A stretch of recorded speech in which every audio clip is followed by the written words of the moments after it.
വിവിധ ഭാവങ്ങൾ വളരെ തന്മയത്വത്തോടു കൂടി അവതരിപ്പിക്കുന്നത് കൊണ്ടാണ് മോഹൻലാലിനെ കംപ്ലീറ്റ് ആക്ടർ എന്ന് വിളിക്കുന്നത്. 71ാമത് ഫിലിം അവാർഡ്, നാഷണൽ ഫിലിം അവാർഡിന്റെ ഒരു ചടങ്ങിൽ വെച്ച് നമ്മുടെ പ്രഥമ വനിത അഥവാ നമ്മുടെ ബഹുമാനപ്പെട്ട രാഷ്ട്രപതി ദ്രൗപദി മുർമു മോഹൻലാലിനെ കുറിച്ച് അങ്ങനെ പ്രസ്താവിക്കുമ്പോൾ അതൊരു ചടങ്ങിന് വേണ്ടി അത് മേഡം പഠിച്ച് പറഞ്ഞതായി എനിക്ക് തോന്നിയില്ല. കാരണം അക്ഷരാർത്ഥത്തിൽ 71ാമത്തെ ഫിലിം അവാർഡ്, നാഷണൽ ഫിലിം അവാർഡിന്റെ ആ ഒരു പുരസ്കാരദാന ചടങ്ങ് മോഹൻലാലിന് വേണ്ടിയുള്ളതായി മാത്രം മാറുകയായിരുന്നു എന്ന് ലൈവ് ടെലികാസ്റ്റ് കണ്ട പലർക്കും മനസ്സിലായിട്ടുണ്ടാകാം. മോഹൻലാലിന് സമഗ്ര സംഭാവനയ്ക്കുള്ള പുരസ്കാരമായിട്ട് ദാദാ സാഹബ് ഫാൽക്കെ അവാർഡ് 2003 അവാർഡാണ് കഴിഞ്ഞ ദിവസം നാഷണൽ ഫിലിം അവാർഡിന്റെ ഒരു ദാനച്ചടങ്ങിൽ കൊടുത്തത്. പക്ഷേ അക്ഷരാർത്ഥത്തിൽ മോഹൻലാലിന്റെ ചടങ്ങായി പോകാൻ കാരണം എന്ന് പറഞ്ഞാൽ മോഹൻലാലിന് ഷാരൂഖ് ഖാൻ അടക്കം മികച്ച നടനുള്ള അവാർഡിന് വിക്രാന്ത് മാസി ഷാരൂഖ് ഖാൻ അടക്കമുള്ള മറ്റെല്ലാ സിനിമാ മേഖലയിലുള്ള നമ്മുടെ കേന്ദ്രമന്ത്രി വൈഷ്ണവി അശ്വനി കുമാർ അടക്കമുള്ള പലരും മോഹൻലാലിനെ പുകഴ്ത്തുന്ന ആ ഒരു ഇതാണ്. അക്ഷരാർത്ഥത്തിൽ മോഹൻലാലിന്റെ ചടങ്ങായി പോയി എന്ന് എല്ലാവർക്കും അറിയാം. കാരണം ഇത് മലയാള സിനിമയ്ക്കുള്ള അഹങ്കാരമാണ്. അതിലുപരി നമ്മുടെ ലാലേട്ടനുള്ള ഒരു പുരസ്കാരമാണ് അല്ലെങ്കിൽ ആദരവാണ് എന്ന് പറഞ്ഞാൽ ഒട്ടും കുറവും പറ്റാൻ സാധ്യതയില്ല. കാരണം മലയാള സിനിമയ്ക്ക് അത്രയേറെ ഒരു സംഭാവനകൾ, സമഗ്ര സംഭാവനകൾ അല്ല, ഇന്ത്യൻ സിനിമയ്ക്ക് അത്രയേറെ സമഗ്ര സംഭാവനകൾ നൽകിയ ആളാണ് മോഹൻലാൽ എന്ന് പറയുന്ന ആൾ. പ്രിയപ്പെട്ടവരെ, നമുക്ക് ആ വാർത്തയിലേക്ക് കടക്കുന്നതിന് മുമ്പ് നമ്മുടെ വീഡിയോ ഇഷ്ടമാണെങ്കിൽ ചാനൽ ഒന്ന് സബ്സ്ക്രൈബ് ചെയ്യുന്ന കാര്യം ഒന്ന് പരിഗണിക്കുക. ആരും സബ്സ്ക്രൈബ് ചെയ്യുന്നതായി കാണുന്നില്ല, ഞാൻ പറയാത്തത് കൊണ്ടാണോ എന്നറിയില്ല. കഴിയുമെങ്കിൽ ചാനൽ ഒന്ന് സബ്സ്ക്രൈബ് ചെയ്യുക.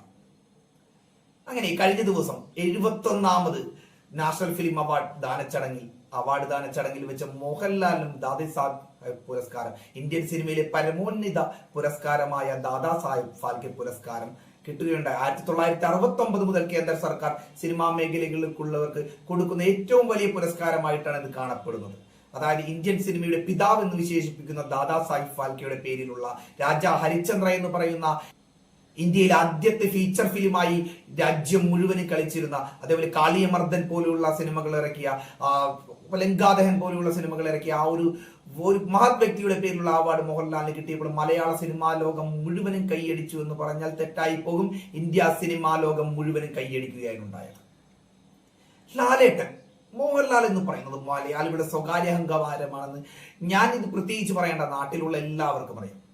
കഴിഞ്ഞ ദിവസമുള്ള ആ ചടങ്ങിനെ കുറിച്ച് നിങ്ങളോട് സംസാരിച്ചില്ലെങ്കിൽ അത് ഈ ഒരു ചാനൽ നടത്തുന്നതിൽ വേറൊരു കാര്യമില്ലെന്ന് പറയും. കാരണം ഒരു മലയാളി അംഗീകരിക്കപ്പെടുമ്പോൾ അത് മോഹൻലാലിനെ പോലുള്ള ഒരു സമഗ്ര, നമ്മളെ ചിന്തിപ്പിച്ച, നമ്മൾ ഒരുപാട് ടെൻഷൻ റിലീഫ് ആയിട്ടുള്ള പല കഥാപാത്രങ്ങൾ ചെയ്തിട്ടുള്ള ആ ഒരു അതുല്യ നടനെ കുറിച്ചുള്ള ഒരു ആദരിക്കുമ്പോൾ നമ്മൾ ഇതിവിടെ നിങ്ങളോടും കൂടി പങ്കുവെച്ചില്ലെങ്കിൽ ആ ഒരു രക്ഷയില്ല എന്ന് എനിക്ക് തോന്നി. അത് ശരിയല്ല എന്ന് എനിക്ക് ശരിക്കും തോന്നി. അതുകൊണ്ടാണ് സംസാരിക്കുന്നത്. 71ാമത്തെ നാഷണൽ ഫിലിം അവാർഡ് പുരസ്കാരത്തിൽ മോഹൻലാലിനെ അക്ഷരാർത്ഥത്തിൽ എല്ലാവരും ആദരിക്കുകയായിരുന്നു. മോഹൻലാലിനെ പറ്റിയുള്ള ഒരു ചെറു വീഡിയോ പോലും ആ ഒരു അവാർഡ് ദാന ചടങ്ങിൽ പ്രസിദ്ധീകരിക്കുകയുണ്ടായി, കാണിക്കുകയുണ്ടായി. എല്ലാവരും, ഷാരൂഖ് ഖാൻ അടക്കമുള്ള എല്ലാവരും മോഹൻലാലിനെയാണ് പ്രശംസിച്ചിരുന്നത്. ഒരു കുട്ടിത്തം വിട്ടുമാറാത്തവനെ പോലെ മോഹൻലാൽ ചെന്ന് കുനിഞ്ഞു നിന്ന് ആ ഒരു അവാർഡ് വാങ്ങുമ്പോൾ നമ്മൾക്ക് എല്ലാവർക്കും ഒരു എന്താ പറയുന്നത്, അഭിമാനത്തിന്റെ ഒരു പരകോടിയിലെത്തി എന്ന് വേണം പറയാൻ.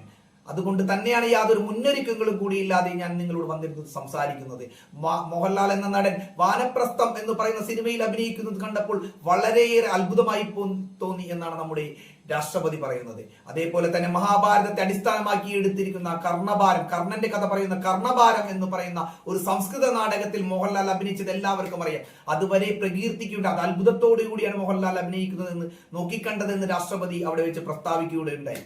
അപ്പോൾ ഇതൊക്കെ കാണുമ്പോൾ മലയാളത്തിലൊരു വലിയ നടനെ, നമ്മുടെ എല്ലാം ലാലേട്ടനെ, അതായത് മോഹൻലാൽ, മമ്മൂട്ടി എന്ന് വേണ്ട രണ്ട് മലയാള സിനിമകളിലെ ലെജൻഡുകൾ എവിടെ ആദരിക്കപ്പെട്ടാലും നാം ആരാധകർക്ക്, നാം മലയാളികൾക്ക് ഏറെ സന്തോഷമാണ്.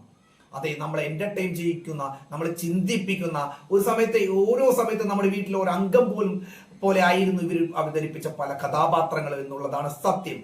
അപ്പോൾ ആ ഒരു നിമിഷം ഇത്തരത്തിലുള്ള ഒരു രാജ്യം ഒരു പരമോന്നത സിനിമാ മേഖലയിലെ പരമോന്നത ഒരു പുരസ്കാരം കൊടുത്ത് ഈ ഒരു നടനെ ആദരിക്കുമ്പോൾ നമുക്ക് ഏറെ സന്തോഷം തോന്നിപ്പോ. ആ ചടങ്ങ് കണ്ടാൽ മുഴുവനായി മോഹൻലാലിന് വേണ്ടിയുള്ള ഒരു ചടങ്ങായത് അക്ഷരാർത്ഥത്തിൽ മാറുകയായിരുന്നു.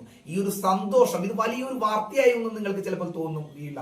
പക്ഷെ ഈ ഒരു സന്തോഷം, അതായത് ഇന്ത്യൻ സിനിമയിൽ വെച്ചിട്ട് മലയാള സിനിമ അംഗീകരിക്കപ്പെടുമ്പോൾ, ഒരു മലയാളി നടൻ അംഗീകരിക്കപ്പെടുമ്പോൾ, ഒരു മലയാളി എന്ന രീതിയിൽ എനിക്ക് ഏറെ അഭിമാനിക്കാവുന്ന കാലമാണ്. കാര്യമാണ്. കാരണം ഒരുപാട് സമയത്ത് മലയാള സിനിമയെ അവാർഡിന് പോലും, ഓസ്കാർ നോമിനേഷന് പോലും തിരസ്കരിച്ചിരുന്നു ഒരു സമയത്തിൽ നിന്ന് മാറി ഇന്ന് മലയാള സിനിമ ഇറങ്ങാൻ മറ്റു ഇൻഡസ്ട്രികൾ കാത്തിരിക്കുന്നു. മലയാള സിനിമയുടെ കഥ റീമേക്ക് ചെയ്യുവാൻ കാത്തിരിക്കുന്നു. കഥ റിയലിസ്റ്റിക് സിനിമകൾ കാണാൻ മലയാള സിനിമ കാണുന്നുള്ള അന്യഭാഷാ നടന്മാരും അന്യഭാഷാ പ്രേക്ഷകരും കാണുമ്പോൾ അവർ അത് പറയുമ്പോൾ, അതേപോലെ തന്നെ ഈ അടുത്തിറങ്ങിയ ലോക പോലുള്ള സിനിമകൾ നിസാര ബഡ്ജറ്റ്, അതായത് കമ്പാരിറ്റീവ്ലി അതർ സ്റ്റേറ്റ്സിലെ ഒരു ബഡ്ജറ്റ് സിനിമകളുടെ ബഡ്ജറ്റ് വെച്ച് നോക്കുമ്പോൾ താരതമ്യേന ഒരു ചെറിയ ബഡ്ജറ്റുമായി ഇറങ്ങുന്ന സിനിമ, ഒരു VFXന്റെ വളരെ വലിയൊരു വിഷ്വൽ എഫക്റ്റ് ഒന്നും ഇല്ലാതെ ഇറങ്ങുന്ന സിനിമ ഇത്ര ചെറിയൊരു ബഡ്ജറ്റ് കൊണ്ട് ലോകമാസകലം ഒരു കീഴടക്കുന്ന, മറ്റു സംസ്ഥാനങ്ങളെ കീഴടക്കുന്ന കാഴ്ച കാണുമ്പോൾ അവർ തന്നെ പ്രതികരിക്കുകയുണ്ടായി. ഇത്ര വലിയ ബഡ്ജറ്റ് ഒക്കെ വെച്ചിട്ട് ഈ സിനിമ ഇറക്കുന്നതിൽ ഭേദം മലയാള ഇൻഡസ്ട്രിയിലെ സിനിമകൾ കണ്ടു പഠിക്കുമെന്ന് പല ആരാധകരും പല സോഷ്യൽ മീഡിയ അടക്കമുള്ള പല സ്ഥലത്തും പറയുകയുണ്ടായി. അപ്പോൾ മലയാള സിനിമ ആദരിക്കപ്പെടുന്ന ഈ ഒരു സമയങ്ങളിൽ, മലയാള സിനിമയുടെ നല്ല കാലഘട്ടം എന്ന് ഞാൻ വിശ്വസിക്കുന്ന ഈ ഒരു സമയത്ത് മോഹൻലാലിനെ ആദരിച്ചപ്പോൾ ആ വാർത്ത നിങ്ങളുമായി പങ്കുവെച്ചു എന്ന് മാത്രമേ ഉള്ളൂ. അപ്പോൾ നിങ്ങളുടെ വീഡിയോകൾ ഇഷ്ടപ്പെടുന്ന ആളുകളാണ് നിങ്ങളെങ്കിൽ തീർച്ചയായും നമ്മുടെ ചാനൽ ഒന്ന് സബ്സ്ക്രൈബ് ചെയ്യണമെന്ന് പറഞ്ഞുകൊണ്ട് നിർത്തുന്നു. എല്ലാവർക്കും അടുത്ത വീഡിയോയിൽ കാണുന്നത് വരെ എല്ലാ സുഹൃത്തുക്കൾക്കും ബൈ.